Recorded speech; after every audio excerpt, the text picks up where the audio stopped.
구약성경 1268쪽입니다. 자, 우리 찾으셨으면은 호세아 14장 1절에서 9절 말씀 우리 합독하겠습니다. 이스라엘아 내 하나님 여호와께로 돌아오라. 내가 불의함으로 말미암아 엎드려졌느니라. 너는 말씀을 가지고 여호와께로 돌아와서 아뢰기를 모든 불의를 제거하시고 선한 말을 받으소서. 우리가 수송아지를 대신하여 입술의 열매를 주께 드리니이다. 우리가 아수르의 구원을 의지하지 아니하며 말을 하지 아니하며 다시는 우리 손으로 만든 것을 향하여 너희는 우리 신이라 하지 아니하오리니 이는 고아가 주로 말미암아 긍휼을 얻음이니이다 할지니라. 내가 그들의 반역을 고치고 기쁘게 그들을 사랑하리니 나의 진노가 그에게서 떠났음이니라. 내가 이스라엘에게 이슬과 같으리니 그가 백합과 같이 씹히겠고 메마른 백합목같이 뿌리가 바뀔 것이라.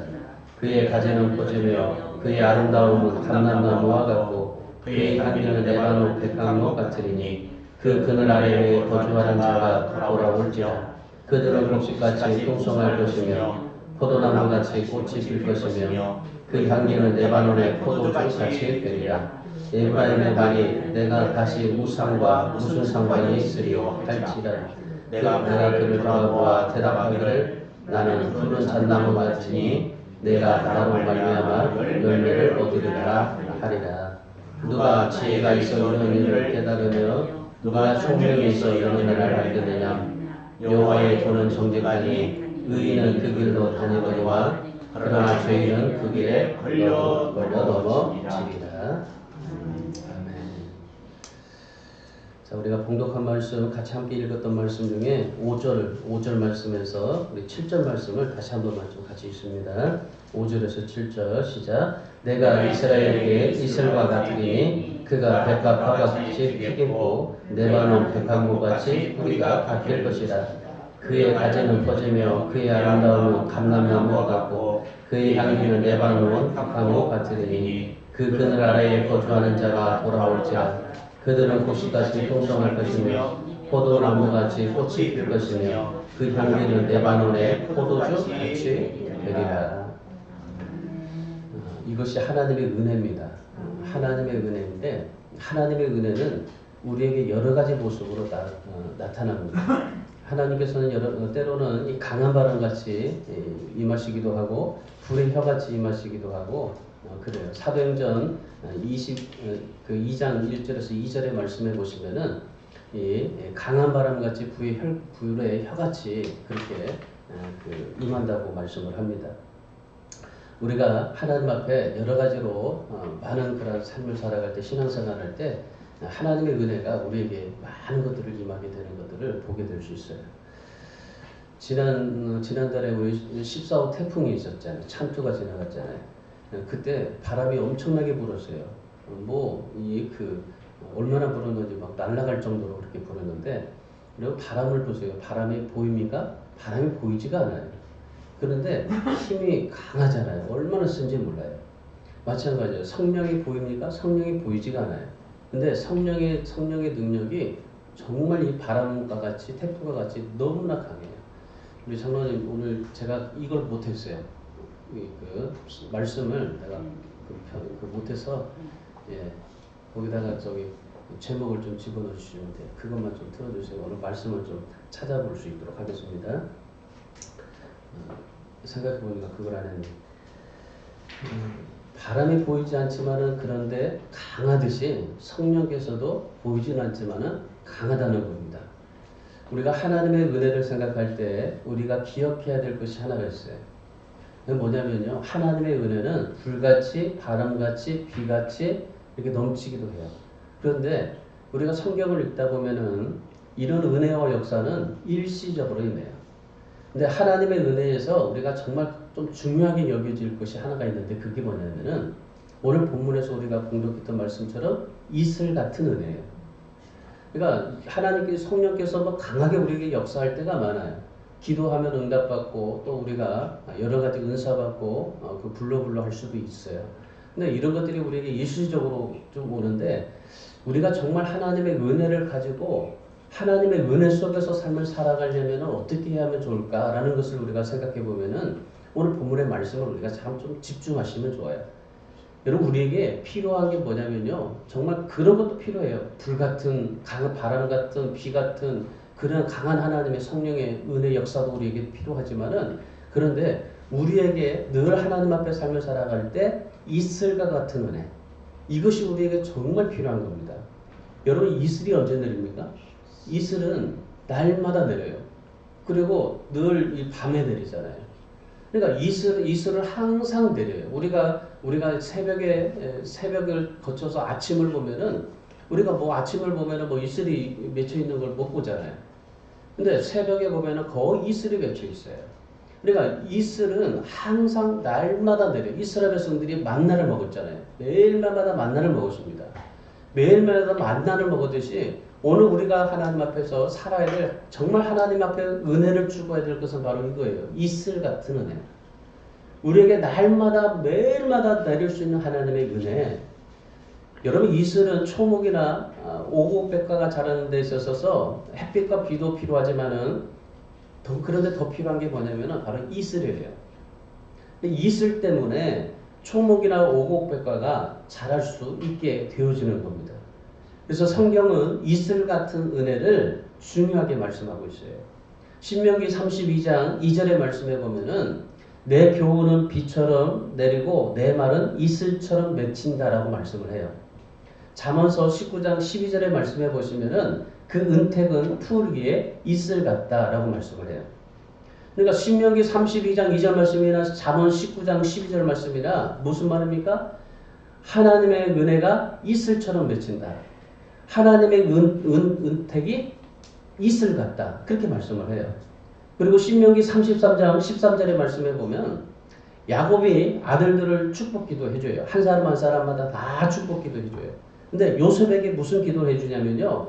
하늘의 보물인 이슬이 그 머리에 임하도록 그렇게 기도를 해요. 그러니까 요셉만큼은요, 이 다르게 기도해 주는데 이슬이, 하늘의 이슬이 그 머리에 임하게. 그러니까 여러분 생각해 보세요. 그래서 야곱의 12아들 중에서 정말 이 여러 가지 많은 그런 인생을 삶을 살지만은 요셉을 한번 보세요. 요셉이 어떤 인생을 삶을 살아가나.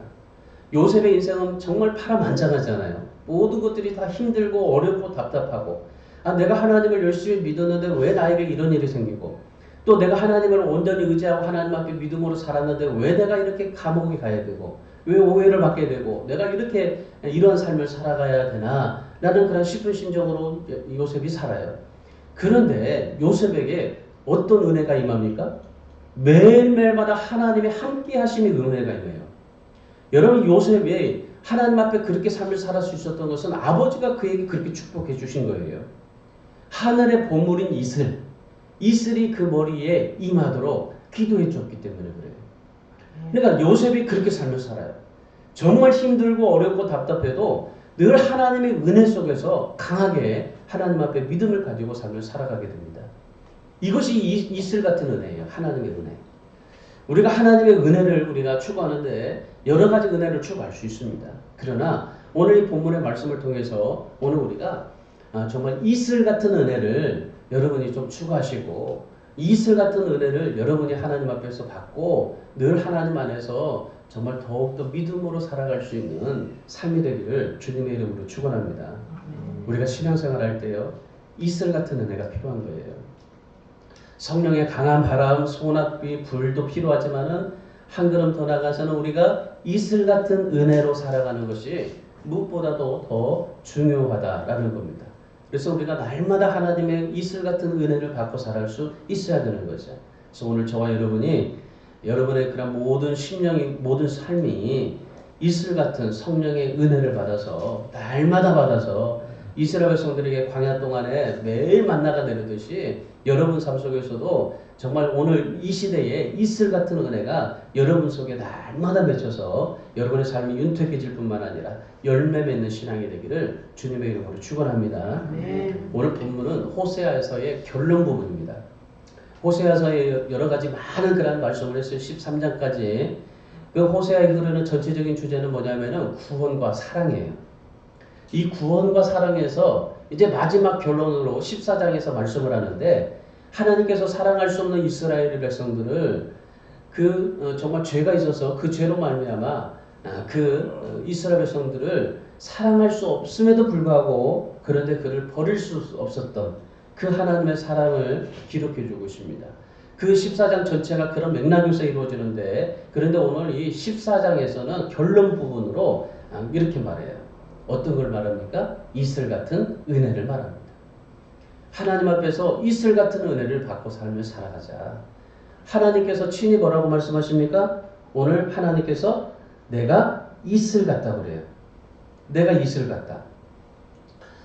여러분 하나님께서 이 애굽에 놓였던 이스라엘 백성들을 하나님의 백성으로 선택해 주셨습니다. 그리고 존귀하게 여겨주시고 그리고 하나님의 백성으로 삼아 주셨어요. 이런 하나님의 사랑을 받았는데 그런데 이스라엘 백성들이 어떻습니까? 하나님을 버렸던 겁니다. 그리고 그들이 선택한 것은 우상이었던 것이에요. 이 같은 백성들에게 하나님께서 진노하시기도 하고 심판하시기도 하고 멸망을 예언하시기도 하셨지만은 그런데 한 가지 중요한 사실은 버리지 못했다는 사실입니다. 하나님께서 이스라엘 백성들을 버리시고 또 다른 민족을 선택할 수 있었지만은 그런데 하나님은 한 번 선택한 그 백성은 버리지 않으셨다는 말이죠. 여러분이 하나님 앞에 구원을 받았어요. 구원받은 백성은 하나님께서 절대로 버리지 아니하신다는 겁니다. 여러분이 때로는 잘못된 길로 가고 우리가 하나님 앞에서 정말 이스라엘 백성들처럼 우상도 섬기고 또 하나님을 버리기도 하고 하나님을 떠나기도 하지만 그러나 하나님을 정말 하나님 앞에서 내가 구원받은 백성은 절대로 하나님께서 다시 고치시고 돌아오게 하시고 하나님께서 버리지 아니하고 우리를 다시 회복시켜 주신다는 사실을 오늘 하나님의 말씀을 통해서 우리가 볼 수가 있어요. 여러분 하나님의 본심은요 항상 그래요. 저는 이 성경을 읽을 때마다 하나님의 본심을 생각하는데 그 하나님의 본심은 그럼에도 불구하고요. 뭐든지 하다가 그럼에도 불구하고 다시 돌아가고 그럼에도 불구하고 다시 시작하고 그럼에도 불구하고 다시 용서해 주시고 항상 그래요. 근데 우리가 하나님 앞에서 여러 가지 잘못된 삶을 살아도 그럼에도 불구하고요. 이스라엘 백성들 보세요. 그렇게 죄를 범하고 그렇게 하나님을 반역하고 그렇게 하나님 앞에 정말 우상 숭배하며 하나님이 멸망할 수밖에 없음에도 불구하고 그럼에도 불구하고 이스라엘 백성들을 사랑하시고 건져주시고 인도해 주십니다. 오늘 본문 5절의 말씀해 보세요. 하나님께서는 어떻게 하시더라도 이스라엘 백성들에게 은혜 같은 이슬 같은 은혜를 주셔서 백성답게 만들어 주신다는 겁니다. 그래서 내가 이스라엘에게 이슬과 같게 한다고 그래요. 이스라엘 백성들에게 이슬과 같게 한다. 여러분 하나님께서 오늘 우리도 마찬가지입니다. 하나님이 오늘 저와 여러분에게도 이슬과 같게 하십니다. 여러분이 우리 하나님은 우리에게 이슬이에요. 이슬과 같은 하나님의 은혜가 내리시는 거예요. 하나님의 은혜는 그냥 오늘 내렸다가 내일 내리는 게 아니에요. 이슬이 매일매일마다 내리듯이 보지 않을 때 우리가 내리듯이 이슬은 항상 내려요. 하나님께서 여러분의 인생 속에서도 항상 내리십니다. 여러분이 보지는 않지만은 볼 수 없지만은 그러나 보이지 않는 곳에서도 하나님의 이슬과 같은 은혜가 여러분 삶 속에서 항상 내리고 계세요. 그 사실을 잊어버리지 마세요. 항상 우리가 하나님 앞에서 이슬과 같은 은혜를 내리시는 하나님, 그 하나님 앞에 우리가 삶을 살아갈 때 어떻게 삶을 살아가야 되는가라는 것을 너무나 중요합니다. 오늘 이 본문의 말씀을 통해서 이슬과 같은 은혜를 받기 위해서 우리가 어떻게 해야 될까? 오늘 이스라엘 백성들의 모습을 보면서 마지막 호세아 14장에서 이슬과 같은 하나님, 이슬과 같은 은혜를 받기 위해서는 어떻게 하면 좋을까? 이 호세아가 이스라엘 백성들에게 호소합니다. 세 가지를 호소하는데 첫 번째는 뭡니까? 1절에 말씀해 보시면은 여호와께로 돌아가자라는 거예요. 여호와께 돌아가자.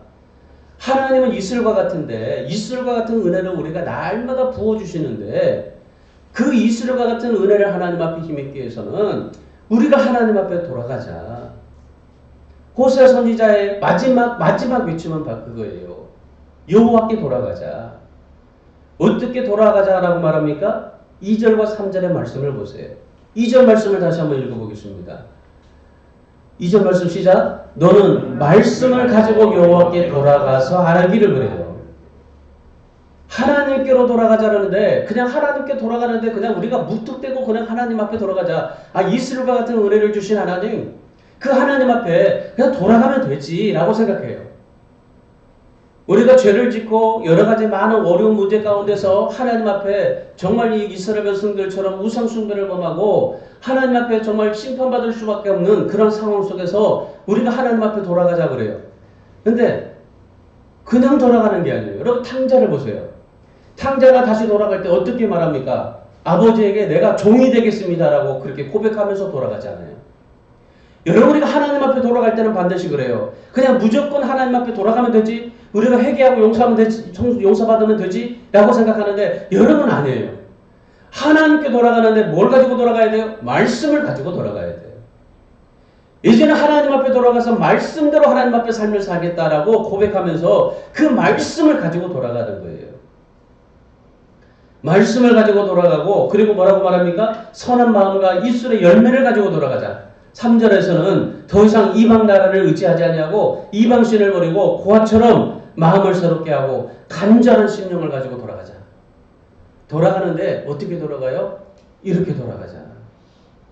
여러분 우리가 하나님 앞에 말씀을 가지고 하나님 앞에 돌아가면 하나님께서 우리에게 뭘 해주십니까? 5절 말씀 보세요. 내가 이스라엘에게 이스라엘과 같으리니 그가 백합과 같이 피겠고 내 마는 백항목같이 뿌리가 박힐 것이다.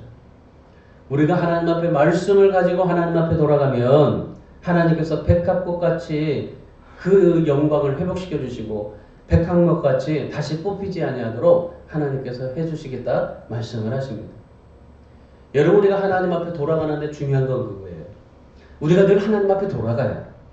늘 하나님 앞에 돌아가는데 그냥 하나님 앞에 돌아갔다가 어떻게 돼요?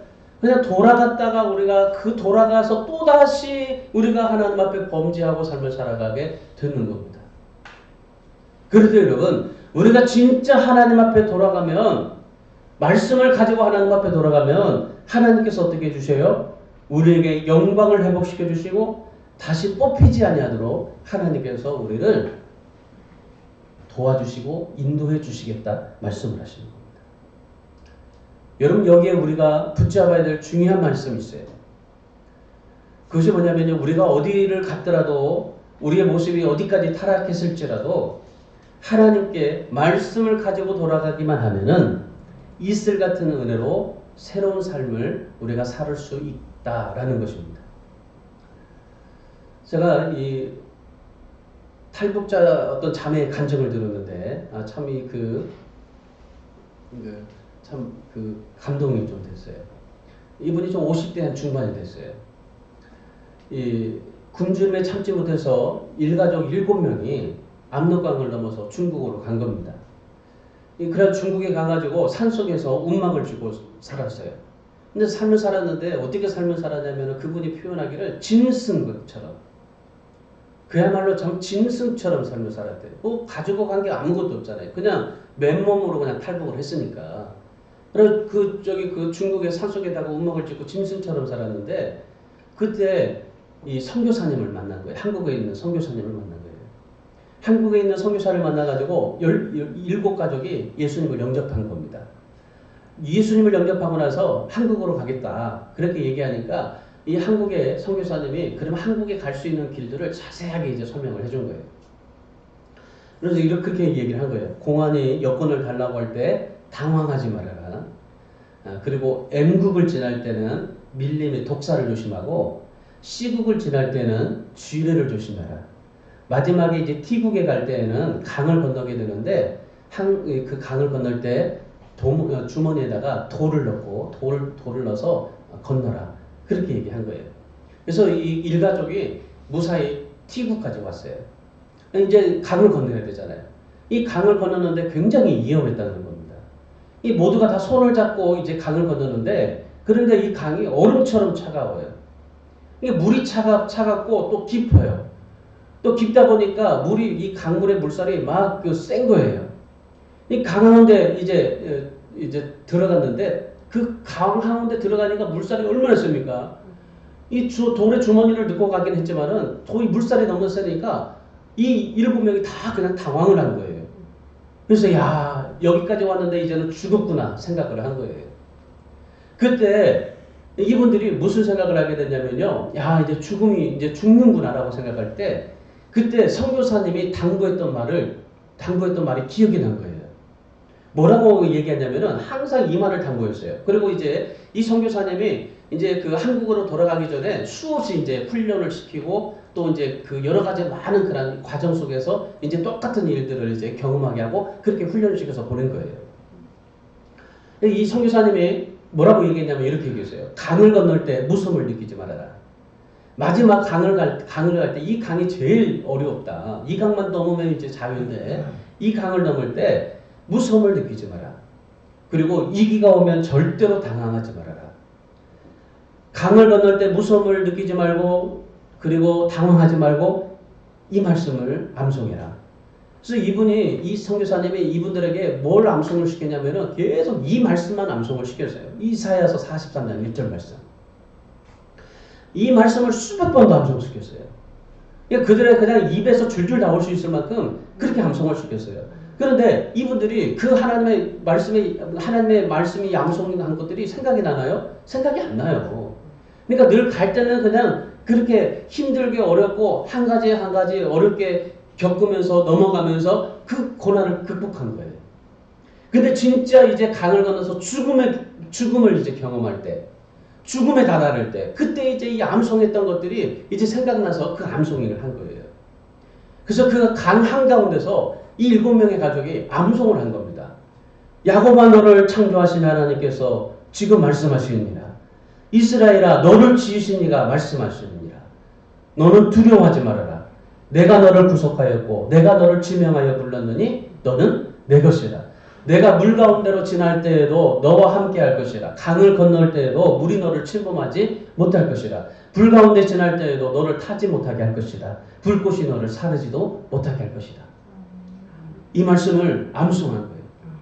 그러니까 이분들이 이 암송을 이사야서 43장 1절 말씀을 정말 수백 번 암송한 거예요. 정말 그 모든 그런 과정 속에서 암송을 하고 하나님 앞에 이렇게 정말 모든 것을 의지하고 갔어요. 그런데 그들이 생각나지 않다가 그 강 한가운데서 이 말씀을 암송하고 그 하나님의 말씀을 붙잡고 이분들이 그 강을 건너게 되었던 겁니다. 그리고 한국에 오게 됐던 거예요. 파스칼이 이런 말을 했습니다. 우리가 하나님을 떠나는 순간 우리는 하나님과 등을 진다. 우리가 하나님을 떠나는 순간 하나님과의 등을 진다. 여러분 우리가 깨어지고 문제가 생기고 환경이 불편해지면 우리가 남의 탓을 할 수 있어요. 환경 탓을 할 수 있어요. 그러나 여러분 진정 우리의 삶이 이슬과 같은 은혜를 받으려면 말씀을 가지고 하나님 앞에 돌아가야 돼요. 여러분 우리가 여러 가지 많은 인생 속에서 고통하고 힘들고 답답할 수 있어요. 그러나 하나님 앞에 우리가 정말 돌아갈 수는 있어요. 우리가 말로는 돌아갈 수 있어요. 그러나 여러분 하나님의 말씀을 가지고 돌아가세요. 여러분의 삶 속에 여러분이 정말 암송했던 그 말씀을 가지고 하나님 앞에 돌아가면은 여러분 그 하나님의 말씀이 여러분의 삶을 새로운 삶으로 이끌어가게 될 줄 압니다. 여러분 하나님의 말씀의 암송은 그렇게 중요한 거예요. 여러분이 하나님의 말씀의 암송을 가지고 하나님 앞에 삶을 살아서 오늘 하나님이 약속한 대로 백합과 같이 백항목같이 이슬 같은 은혜로 늘 새롭게 되기를 주님의 이름으로 축원합니다. 아멘. 두 번째는 하나님을 의지해야 됩니다. 이슬과 같은 은혜를 받으려면 하나님을 의지해야 돼요. 오늘 이스라엘 백성들에게 호세아가 두 번째로 호소하는 것은 그겁니다. 말씀 가지고 하나님 앞에 돌아가자. 그리고 하나님을 의지하자. 3절 말씀 보세요. 3절에 보면은 우리가 아수르의 구원을 의지하지 아니하며 말을 타지 아니하며 다스는 우리 손으로 만든 것을 향하여 너희는 우리의 신이라 하지 아니하오리니 이는 고아가 주로 말미암아 긍휼을 얻음이니라 할지니라. 이스라엘 백성들이 어떻게 삶을 살았습니까? 하나님을 의지하지 않았어요. 누구를 의지했습니까? 아수르를 의지했어요. 여러분 오늘 우리가 정말 우리 대한민국이 어렵고 힘들지만은 여러분, 우리가 미국을 의지해야 됩니까? 하나님 의지해야 되는 거예요. 우리가 하나님 의지하지 않냐고 미국을 의지하면 어떻게 됩니까? 오늘 이 이스라엘 백성들과 똑같이 되는 거예요. 아수르가 자기를 구원해 줄 줄 알았어요. 여러분, 미국이 우리를 구원해 줍니까? 우리를 구원해 주시는 것은 하나님입니다. 그렇다고 제가 미국에 미군이 철수하라 그 말은 아니에요. 하나님 앞에서 우리가 의지해야 될 게 누구냐 이 말이에요. 지금 우리가 의지해야 될 게 누굽니까? 문재인 대통령입니까? 북한입니까? 여러분, 우리가 의지해야 될 게 누굽니까? 지금 코로나 시대에 의지해야 될 게 누굽니까? 하나님이신 것입니다. 오늘 이스라엘 백성들이 아수르를 의지했어요. 하나님을 의지하라고 했는데, 그런데 아수르가 자기들을 지켜줄 줄 알았어요. 그래서 아수르를 의지했어요. 그래서 자기들 손으로 만든 것을 섬기고 하나님을 대적하고 반역하고 하나님 앞에 그렇게 삶을 살았습니다. 그럼에도 불구하고 하나님은 오늘 본문 4절의 말씀에 내가 그들의 반역을 고치고 그들을 기쁘게 사랑하겠다라고 말씀을 하세요. 여러분, 하나님 이런 하나님이에요. 얼마나 하나님 정말 우리에게 좋으신 하나님입니까? 하나님은 정말 하나님을 의지하지 않냐고 아수르를 의지하고 우상을 섬기고 하나님을 대적하고 반역했을지라도 그런데 그 하나님의 그들을 고치시고 사랑하시겠다 말씀하세요. 여러분, 하나님은 우리를 고치고 사랑하시는 하나님이십니다. 여러분을 고치고 사랑하시는 하나님이십니다.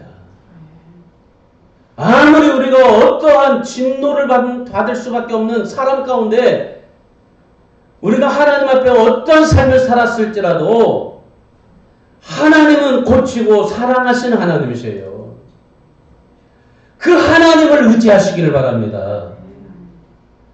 그런데 그 하나님을 의지하지 않고 싫어하면 하나님 앞에서요, 이슬과 같은 은혜를 우리가 누리지 못해요. 축복을 누리지 못해요. 대신에 우리에게 뭐가 온 줄 아십니까? 내 마음에 고통과 질병이 오는 겁니다. 내 안에 질병과 고통은 언제 와요? 내 마음이 기쁨이 깨어질 때 찾아오는 거예요. 여러분, 이슬이 언제 온다고 했어요? 밤중에 내리잖아요. 욥기서 29장 19절의 말씀해 보시면은 내 뿌리는 물로 뻗어나가고 이슬은 내 가지에서 밤을 지내고 갈 것이라고 그래요. 욥이 정말 힘들고 어렵고 삶을 살았을 때 그럴 때 뭐라고 고백합니까? 이슬이 하나님의 은혜 이슬이 나에게 지나갈 것이다. 이슬은 대낮에 내리지 않습니다. 우리가 세상 살아다 보면은 욥과 같이 고통과 환난과 역경과 시험과 슬픔 이 밤을 겪을 수가 있어요. 소망이 보이지 않고 답답하고 어둡기만 할 수 있어요. 여러분, 그때야말로 이슬과 같은 하나님의 은혜가 필요한 때가 아니겠습니까? 우리가 힘들고 답답할 때, 역경과 힘들 때, 그때 우리에게 필요한 것은 이슬과 같은 은혜입니다. 하나님을 의지하면 이슬과 같은 은혜가 내 마음에 가득 채우게 되는데, 근데 언제 채워져요? 우리가 보이지 않을 때 채워지는 거예요. 이슬은 밤중에 내리잖아요. 밤중에 우리는 잠을 자고 있잖아요. 여러분, 하나님의 은혜는 우리가 생각하지 못할 때 하나님의 은혜가 우리에게 임하고 있다는 겁니다. 여러분의 모든 삶 가운데 이슬과 같은 하나님의 은혜가 임하고 있다는 거예요. 근데 어떤 사람에게요? 하나님을 의지하는 자에게. 그래서 호세아가 말씀하는 겁니다. 하나님을 의지하자. 하나님을 의지하면 이슬과 같은 하나님의 은혜가 우리에게 내리고 간다. 밤중에 내리고 간다. 그래서 이사야 선지자는 이사야서 55장 6절의 말씀에서 너희는 여호와를 만날 때에 찾으라. 가까이 계실 때에 그를 부르라 말씀하셨어요. 시편 50편 15절에서는 환난 날에 나를 부르라. 내가 너를 건지리니 내가 나를 영화롭게 하리로다 그랬어요. 오늘 지금 이스라엘 백성들은 절망의 때입니다. 환난의 때입니다. 그때 이스라엘 백성들이 무엇을 해야 될까요? 하나님을 찾는데 하나님을 의지하는 겁니다. 하나님을 의지할 때 이스라엘에게 이스라엘과 같은 하나님의 은혜를 내려주시겠다고 말씀하시는 이스라엘 백성들에게 이렇게 이스라엘 같은 은혜가 늘 임했어요. 광야 생활 속에서 임했고 늘 임했어요. 그런데 이스라엘 백성들이 그 이스라엘과 같은 은혜를 의지하지 않은 거예요. 여러분 우리가 하나님을 의지할 때 늘 의지하셔야 돼요. 순간순간마다 하나님의 은혜를 의지해야 돼요. 여러분 하나님은 이슬과 같은 은혜를 내려주셔서 6절 말씀처럼 감람나무 같이 아름답게 해주고 레바논 백향목 같이 향기롭게 해주신다고 말씀을 하십니다. 그런 약속을 받았던 사람이 욥이에요. 욥이 뜻하지 않게 하루아침에 아들 자식들 전 재산 다 잃고 자신을 기와장으로 긁어가면서 고통으로 신음할 때 욥이요 이런 고백을 해요. 욥기 45장 5절에서 이 고백을 합니다. 내가 주께 대하여 귀로 듣기만 하였사오나 이제는 눈으로 주를 배움나이다. 자기가 정말 고통 속에서 하나님을 만나니까 내가 귀로만 들었던 하나님을 눈으로 주를 배움는다고 고백을 했어요. 전도서 기자도 전도서 7장 14절에서 형통한 날에는 기뻐하고 공고한 날에는 하나님을 되돌아보라 그래요. 형통한 날에는 기뻐하고 공고한 날에 하나님을 더 의지하라. 여러분 이슬 같은 은혜는 밤중에 내린다는 것을 기억하십시오. 여러분 한번 상상해 보세요. 밤사이에 이슬이 내려서 백합화와 감람나무에 이슬이 내려가지고 그 이슬이 말이에요. 이 햇빛에 비춰가지고 빛을 발하는 거 보세요. 얼마나 아름다운지 몰라요. 여러분 한번 새벽에 나가보세요. 새벽에 나가보면요. 그 꽃가지에 이슬이 맺혀 있어요. 그 이슬이 맺혀 있는데 그 햇빛에 비춰보면요. 그 빛이 얼마나 영롱한지 몰라요. 여러분 저와 여러분이 은혜의 이슬에 젖어서 아름답고 찬란한 모습이 세상 사람들에게 우리의 모습이 비춰주면은 세상 사람들이 얼마나 아름답게 보여주겠어요.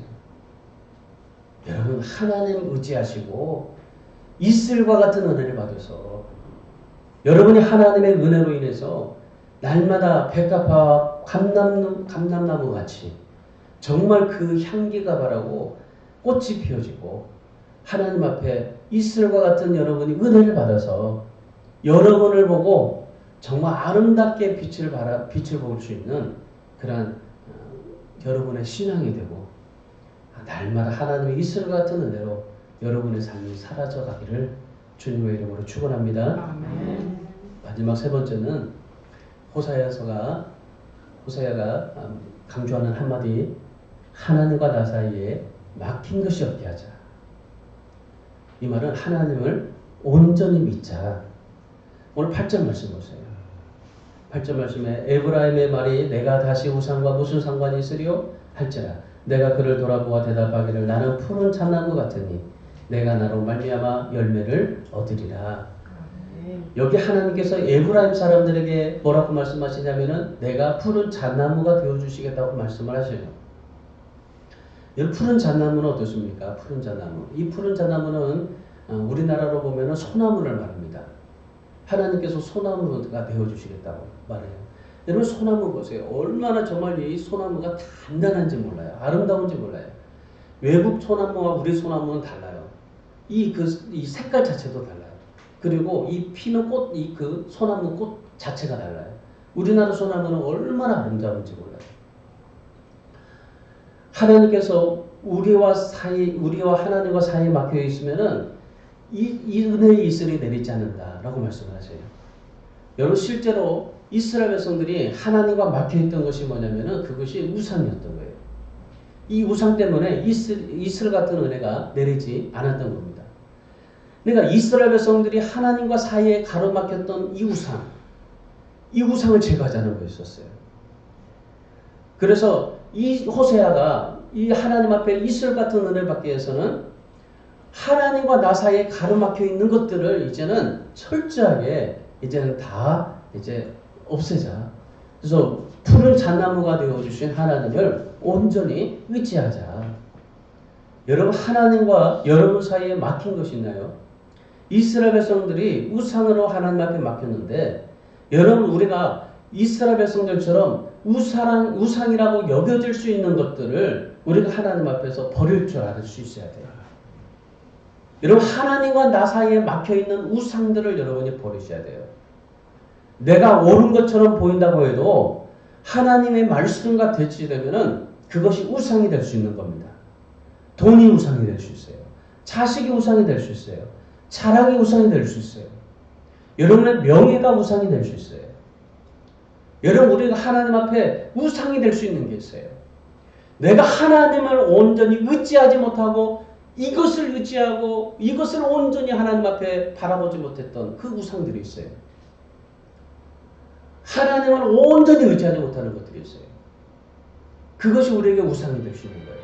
그 우상이 우리에게 하나님 앞에서 가로막히게 되는 겁니다. 어떤 분이 이런 간증을 한 적이 있는데, 얼마 전에 이 미국의 캘리포니아주에서 지진이 일어났습니다. 지진이 일어났는데 사람들이 당황해서 이리 뛰고 저리 뛰고 야단법석이었어요. 어떤 한 성도가 이 자기 집에 조용히 남아서 기도를 하고 있었던 겁니다. 지진이 나서 다른 사람들은 다 야단법석인데, 근데 이분은 집에서 기도하고 있었어요.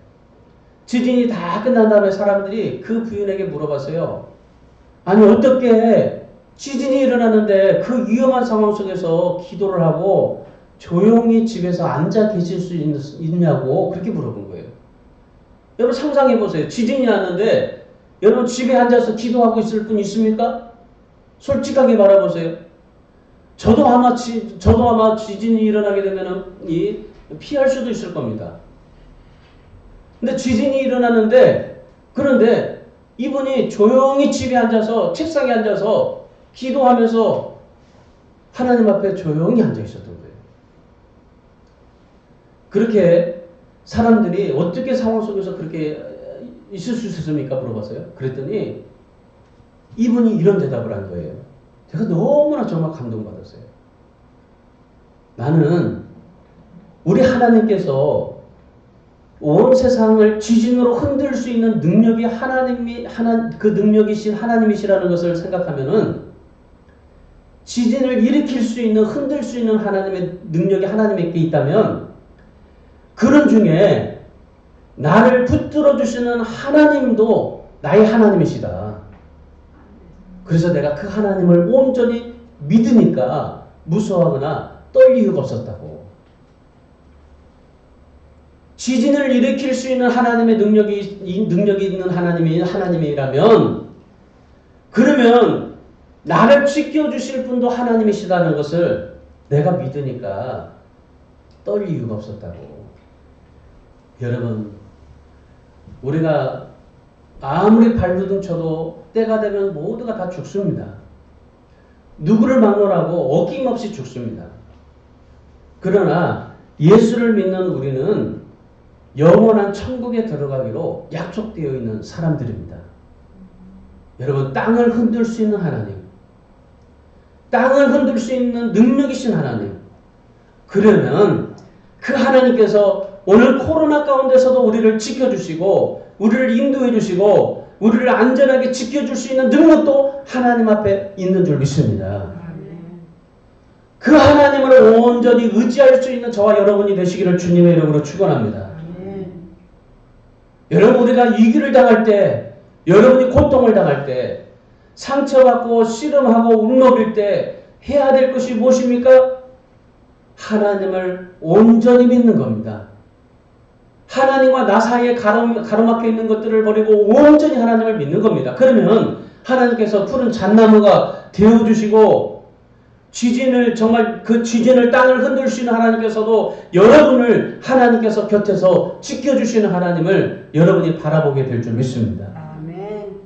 오늘 하나님 앞에, 오늘 이 호세아가 이슬과 같은 은혜를 하나님 앞에 정말 임하기 위해서, 이슬과 같은 하나님의 은혜로 살기 위해서 하나님과 막힘이 없이 하자, 하나님을 온전히 믿자, 라고 고백했던 것처럼 이사야서 40장 29절에서 31절 말씀에 이사야가 피곤한 자에게는 능력을 주시며 무능한 자에게는 힘을 더하시나니 소년이라도 피곤하며 곤비하며 장정이라도 넘어지며 쓰러지되 오직 여호와를 앙망하는 자는 새 힘을 얻으리니 독수리가 날개치며 올라감 같을 것이요 다른 박질하여도 곤비치 아니하겠고 걸어가도 피곤치 아니하리로다 말씀했던 것처럼 오늘 저와 여러분이 이와 같은 이슬과 같은 은혜를 받아서 여러분의 시들었던 심령이 소생하게 되고 날마다 성령의 새로운 힘을 얻어서 하나님 앞에 영광을 돌리며 살아갈 수 있는 그런 복된 삶이 살아가기를 주님의 이름으로 축원합니다.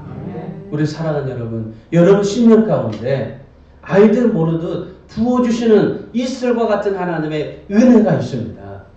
그 은혜를 힘입고 살아갈 수 있기를 바랍니다. 그 은혜도 중요합니다.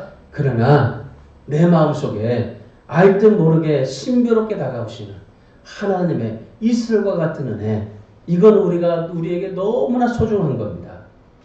여러분에게 정말 이슬과 같은 은혜가 여러분에게 날마다 내려서 여러분 한 분 한 분에게 날마다 이슬 같은 은혜가 임해서 여러분에게 꽃이 피어지고 가지가 펴지고 뿌리가 박혀지고 향기가 나지고 그래서 하나님 앞에 정말 이슬과 같은 은혜로 여러분이 매일매일마다 하나님 앞에 살며 살아서 감사와 영광으로 하나님 앞에 올려드리는 귀한 복된 삶이 되기를 주님의 이름으로 축원합니다. 아멘. 기도하겠습니다.